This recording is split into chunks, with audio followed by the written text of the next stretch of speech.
अस्सलाम वालेकुम। उम्मीद है कि आप सारे अच्छे से होंगे और अल्लाह ताला आप सबको सही सलामत रखे। चूंकि हम लोग JKSSRB एग्जाम्स का पढ़ रहे हैं यहाँ पे, और जितने भी कैंडिडेट्स इस समय वीडियो देखेंगे या आने वाले समय में देखेंगे, उनसे रिक्वेस्ट है कि चैनल को ज्यादा से ज्यादा शेयर और सब्सक्राइब करें ताकि हर किसी तक ये वीडियो पहुंचे। चूंकि हम लोग स्पेशलाइजेशन टॉपिक जो है वो स्टार्ट कर चुके हैं और आज हम लोग यूनिट नंबर जो है 4th पढ़ रहे हैं। और यूनिट नंबर 4th का जो टॉपिक आज हम लोगों का है वो है वुमेन राइट्स। तो चलिए स्टार्ट करते हैं। वुमेन राइट्स किसको कहते हैं? अगर हम लोग बात करें वो राइट्स, वो हुकूक जो एक फीमेल चाहती है, जो एक औरत चाहती है, जो एक लड़की चाहती है कि उसको मिले, इंडिया में ही नहीं दुनिया के हर एक जगह में, that is simply the rights which a woman claim that she should get. We call those rights as what we call them as, we call them as women rights. Let us take the example. Female चाहती है उसको politics में हिस्सा मिले, उसको proper education मिले, उसको proper nutrients मिले, that is the women rights. अब हिस्ट्री की बात करते हैं। मेसोपोटामिया, अगर हम लोग देखें, दो दरिया, एक है टिग्रस, ये दरिया का नाम है, तो दूसरा हम लोग ले लेते यूफ्रेट्स, जिन्हें आप लोग हिंदी या उर्दू में कहते हो दरियाई दजला और दरियाई फुरात। इनके बीच में जो जमीन पाई जाती है, इनके यानी ये एक किनारा है, ये दूसरा किनारा है, इनके बीच में जो जमीन पाई जाती है उस जमीन को हम लोग कहते हैं मेसोपोटामिया। मेसोपोटामिया को आजकल हम लोग कहते हैं इराक। अब इराक की अगर बात करें, पहले पहल की अगर हम लोग बात करें, वहां पे जो फीमेल थी वो जमीन खरीद सकती थी, वो जमीन को बेच सकती थी, वो कारोबार कर सकती थी और उनके माँ बाप से उनको प्रॉपर्टी का हिस्सा मिलता था। अब इजिप्ट की बात करते हैं, मिस्र की बात करते हैं। मिस्र में जो फीमेल्स थी उनको वो सारे हक थे एजुकेशन का, प्रॉपर्टी का, कॉमर्स का, जो मेल्स को था। उसके बाद अगर वैदिक पीरियड की बात करें, इंडिया में वैदिक पीरियड में फीमेल्स की अगर बात करें तो फीमेल्स को वैदिक पीरियड में एजुकेशन हासिल करने का हक था। नेक्स्ट वन, उनको हक था to select own man for marriage, यानी उनको यह हक दिया गया था कि वो अपना मर्द खुद चुन सकती थी शादी के लिए, या मैच्योर एज तक वो शादी को नकार कर सकती थी, उनको कोई रोकने वाला नहीं था। मैं वैदिक पीरियड की बात कर रहा हूं। उसके बाद ग्रीक की अगर हम लोग बात करें, वहां पे फीमेल उसको कोई भी हक नहीं था, ना पॉलिटिकल हक था, ना कॉमर्स का हक था, ना किसी और चीज का। उसके बाद चाइना की बात करें, चाइना में हमेशा फीमेल्स को इंफीरियर माना जाता था, कमतर माना जाता था, किनसे? मेल से। अब इंडिया की आजकल अगर बात करें, इंडिया में इस समय जो फीमेल्स की जो लिटरेसी रेट है, यानी लिटरेसी रेट की अगर बात करें, फीमेल्स की इस समय 70.3%, जबकि मेल्स की जो है वो है 70% मेल्स की लिटरेसी रेट। अब अगर हम लोग अब यहाँ पे फीमेल्स क्या चाहती है? सबसे पहले डिसीजन मेकिंग, यानी वो चाहती है फीमेल्स कि जो कोई भी डिसीजन किसी मुल्क को लेना हो, यहाँ पे ध्यान रखिएगा, अगर फीमेल चाहती है अगर कोई भी डिसीजन किसी जगह पे लेना हो कंट्री के लिए, उसमें उनको भागीदार बनाया जाए कंट्री डिसीजन के बारे में। अगर किसी पॉलिटिकल पार्टी में कोई फीमेल काम कर रही है, उसकी मदद ली जाए। घर में अगर कोई डिसीजन लेना है, फीमेल को पूरा हक वहां पे मिलना चाहिए। ये फीमेल चाहती है डिसीजन मेकिंग में उनका हक हो। उसके बाद वो चाहती है फ्रीडम फ्रॉम सेक्सुअल वायलेंस, क्योंकि आजकल आप लोग देखते होंगे फीमेल्स के साथ रैप्स के कितने रैपर्स जो है वो कितने बढ़ रहे हैं, यानी फीमेल्स के ऊपर कितना जिनसी जो है शिकार, रैप का शिकार हो जाते हैं। वो चाहते हैं कि इनको इनसे छुटकारा मिले। आप लोग देखते होंगे गाड़ियों के अंदर, बसेस के अंदर कितनी सेक्सुअल एक्सप्लॉयटेशन फीमेल्स की होती है। वो चाहते हैं कि इनको इससे राहत मिले।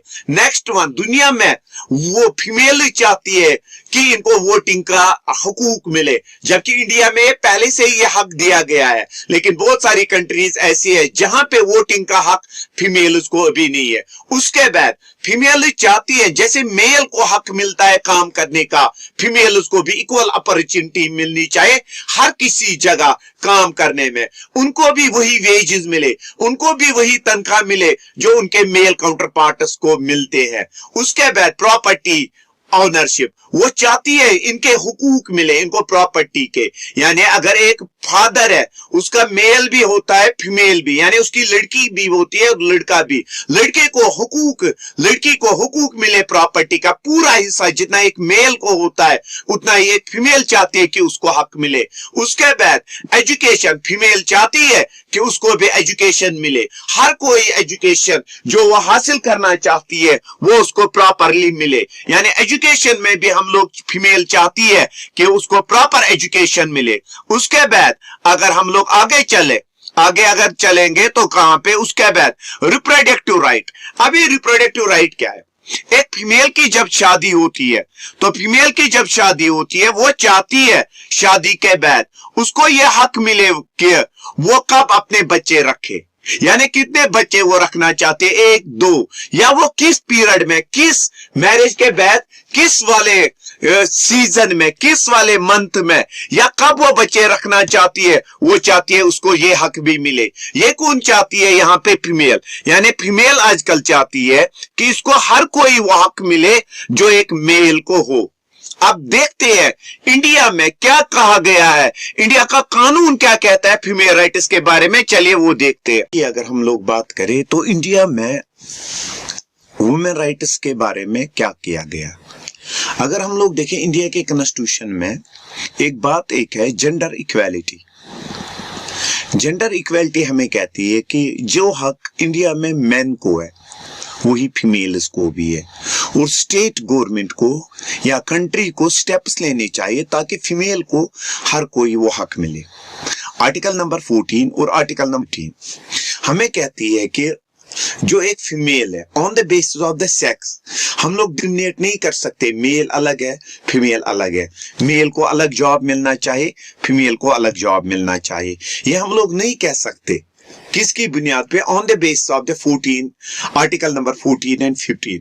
और हमेशा फीमेल को प्रोटेक्ट किया जाता है इन लॉज को हासिल करने के लिए। उसके बाद अगर हम लोग, हमारा कॉन्स्टिट्यूशन हमें कहता है कि हिंदुस्तान के जितने भी नागरिक है, जितने भी सिटीजन्स है, उनको क्या करना है, उनकी रेस्पेक्ट करना लाजमी है। और इंडिया में अगर हम लोग देखें या यूनाइटेड नेशन ने 26 अगस्त को क्या कंसिडर किया है, 26 अगस्त का मनाया जाता है दुनिया भर में वर्ल्ड इक्वालिटी डे। इसके बाद अगर हम लोग इंडिया की बात करें, इंडिया में कौन कौन सी स्कीम्स लॉन्च की गई है किसके लिए, फीमेल्स के राइट्स को जो है अमलाने के लिए। सबसे पहली नेशनल वुमेन पॉलिसी 2016 में जो लॉन्च की गई थी, इसके तहत फीमेल जो है इनको फूड सिक्योरिटी एंड न्यूट्रिशन, यानी जितनी भी फीमेल्स हैं उनको बैलेंस्ड डाइट प्रोवाइड करना। ये किसका हक है? बैलेंस्ड डाइट प्रोवाइड करना। ये हक स्टेट गवर्नमेंट का है या सेंट्रल गवर्नमेंट का है?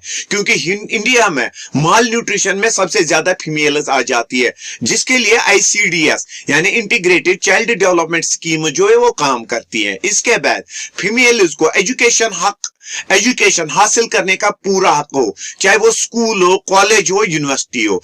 और इंडिया में इस पॉलिसी के तहत जितने भी डिसीजन यहाँ पे इंडिया में लिए जाते हैं उनमें पूरा हक एक फीमेल को है। इसी तरह skill development courses Indian government ने लॉन्च किए गए हैं, जहां पे वुमेन को एम्पावर किया जाता है कि वो कोई भी स्किल सीख सके। इसके बाद इंडिया में अगर बात करें स्कीम्स कौन कौन सी लॉन्च की गई है, फीमेल लिटरेसी रेशो को रेज करने के लिए बेटी बचाओ बेटी पढ़ाओ, यानी सेक्स रेशो इंडिया के अंदर इंक्रीज करने के लिए या बच्चियों को पढ़ाने के लिए इंडिया में लॉन्च की गई है स्कीम बेटी पढ़ाओ बेटी बचाओ बेटी पढ़ाओ। इसके अलावा इंडिया में एक स्कीम लॉन्च की गई है जिसको हम लोग कहते हैं support to training and employment for women 1986 में। इस स्कीम के तहत जो फीमेल्स है इनको डिफरेंट स्किल सिखाए जाते हैं ताकि ये अपना कोई यूनिट जो है वो ओपन कर सके। इसी तरह तरह Rajiv Gandhi empowerment of adolescent scheme, यानी जो टीन एज गर्ल्स है हमारे, उनको एम्पावर करने के लिए, उनको स्किल्स देने के लिए, उनको एजुकेशन देने के लिए, उनको डिफरेंट स्कॉलरशिप्स देने के लिए यह प्रोग्राम लॉन्च किया गया है। इसी तरह उज्ज्वला स्कीम जो लॉन्च की गई थी, उज्ज्वला स्कीम जो लॉन्च की गई थी 2016 में, जिसके तहत फीमेल्स को जो था गैस कनेक्शन दिए जाते थे ताकि उनको किसी भी पोल्यूशन का सामना ना करना पड़े जब वो कोई भी चीज कुक करती थी। इसके अलावा अगर इंडिया की हम लोग बात करें, इंडिया में क्या हर कोई हक फीमेल को है? हाँ, आजकल है। जैसे स्पोर्ट्स में मैरी कॉम हर मेल्स की तरह जो है हिस्सा ले लेते हैं स्पोर्ट्स में। पॉलिटिक्स की अगर बात करें, प्रेसिडेंट हमारी इस समय फीमेल है, फाइनेंस मिनिस्टर हमारी इस समय फीमेल है। इसी तरह स्पेस टेक्नोलॉजी में टेसी थॉमस, जिसको फीमेल मिसाइल वुमेन कहा जाता है, जिसने अग्नि 5 बनाने में हमें सबसे ज्यादा मदद की थी। एजुकेशन के मामले में शकुंतला देवी देखे, जो एक मैथमेटिशियन है, जिसने जीनियस बुक ऑफ वर्ल्ड में रिकॉर्ड बनाया है। आज का जो टॉपिक हम लोगों का होगा वो होगा sex, gender and sexual division of labour. तो चलिए स्टार्ट करते हैं पहला वाला अपना टॉपिक। सबसे पहले अगर हम लोग देखें इंसान की, अगर हम लोग बात करें, एक फीमेल की बात करें, तो फीमेल की अगर हम लोग बात करते हैं तो यहां पे एक फीमेल ले ले, तो फीमेल के जब प्रेगनेंसी के बाद बच्चे पैदा होते हैं तो वो या तो मेल हो सकता है या तो वो फीमेल हो सकता है, लेकिन कभी कभार इंटरसेक्स भी। अब मेल, मोस्टली मेल की अगर हम लोग बात करें, मेल में सबसे पहले पेनिस पाया जाता है और फीमेल में क्या पाया जाता है? वेजिना। इसी तरह मेल में सेक्स ऑर्गन पाया जाता है टेस्टिस, और फीमेल में इसके बजाय क्या पाई जाती है? ओवेरी। यानी अगर आप लोग on the basis of external characters एक मेल और फीमेल को डिवाइड करोगे तो उसे ही हम लोग कहते हैं सेक्स। सेक्स जो यहाँ पे है ये एक बायोलॉजिकल टर्म है। कौन बायोलॉजिकल टर्म है यहाँ पे? सेक्स। यानी सेक्स जो यहाँ पे है it is a biological term. कौन बायोलॉजिकल टर्म है यहाँ पे? सेक्स।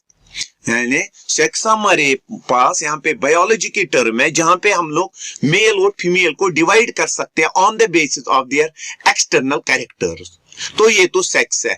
लेकिन कभी कभार बहुत सारे इंसान ऐसे हैं जो सेक्स और जेंडर में कोई डिफरेंस नहीं मानते। लेकिन अब देखिएगा, अगर हम लोग ले लेते एक मेल को और हम ले लेते फीमेल को, सोसाइटी ने कौन से रोल्स प्ले किए? जैसे मेल को मोस्ट ऑफ द टाइम कहा जाता है कि he should work in offices.